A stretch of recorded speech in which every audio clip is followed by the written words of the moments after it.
Hunter, good morning to you. We have this rain going on right now. What's the rest of our day looking like? Well, it looks like this rain could hold on for a couple of hours, guys, before eventually tapering off, I hope, by the mid-morning hours. Some of us already seeing that rain out along I-35. But this morning, at least in Rochester, a beautiful sunrise there over Highway 52. Right now, we're in the mid-40s. Light jackets certainly needed this morning, 45 degrees. Now, throughout, say, the next week, we are tracking for this morning those light rain showers over the next couple of days. A warm up on the way, a summer-like feel returning.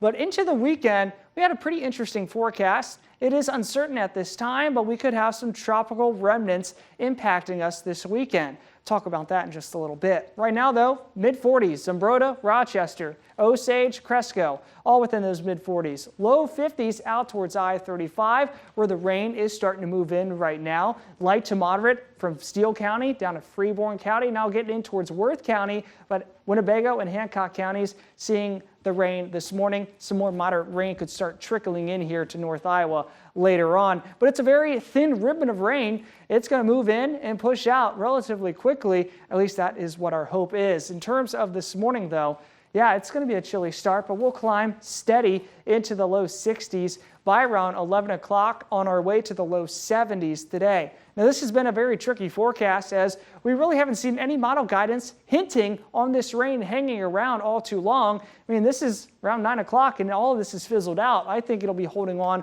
a little bit longer, but that's the struggle that us meteorologists have to face here. But everything will gradually, I think, push out later on today. The cold front coming in, sweeping out all those clouds by the evening. It's all thanks to an upper level low that is diving south from Canada. It will continue its journey southward, eventually cutting itself off from the main flow of the jet stream here into the latter half of the week. Why am I talking about this even though it's way down south, not even impacting us?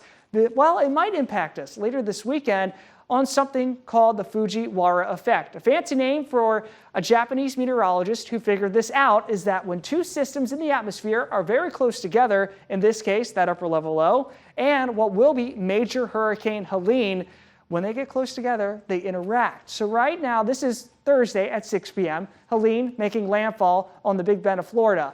They're very close together right here. So what Helene's going to do is it's going to attach to this upper level low and swing around it in a counterclockwise motion, eventually coming up to the upper Midwest. This will give us clouds and maybe even some rain chances Saturday and Sunday, something we're going to keep an eye on closely. But this system, not even named yet, so a lot of things can change from now until then. It is still a potential tropical cyclone. Once it makes its way into the very, very warm waters of the Gulf of Mexico, it will rapidly intensify, making landfall on the Big Bend of Florida as a Category 3 hurricane. If you know anyone down there, let them know this storm is coming so they can evacuate. In terms of the next 7 days here back at home, well, we're warming up nicely. We're going for the upper 70s with sunshine on Thursday. Maybe even some of us in North Iowa could be hitting 80 degrees, guys, but we'll cool down slightly into the weekend with more clouds and maybe some more chances for some rain thanks to that tropical remnant of Helene coming up this way. We still haven't taken like a full-on dive into fall. No, we keep getting that summer, just wants to keep on grabbing us a little bit, but hopefully that'll end very quickly.